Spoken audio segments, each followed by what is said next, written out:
నువ్వు ఏడుస్తున్నావు, నీ ఏడుపు నాకు తెలుసు, నేను చూశా. దేవునికి తెలుసండి నువ్వు ఎప్పుడు ఏడుస్తున్నావో, ఎక్కడ ఏడుస్తున్నావో, ఏ స్థితిలో ఏడుస్తున్నావో. రహస్యంలో నువ్వు ఏడ్చే ఏడుపు దేవునికి తెలుసు, బహిరంగంగా ఏడ్చే ఏడుపు దేవునికి తెలుసు.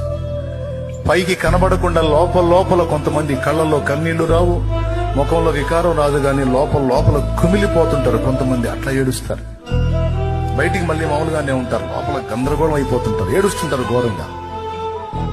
నువ్వు ఎలా దుఃఖపడుతున్నావో నీ దుఃఖం దేవునికి తెలుసు, నాకు తెలుసు. నీవు కన్నీళ్లు విడుచుట నేను చూసుకుంది. నీ ప్రార్థన అతి పెద్ద ప్రార్థన, పెద్ద శబ్దంతో చేసిన ప్రార్థన కాదు.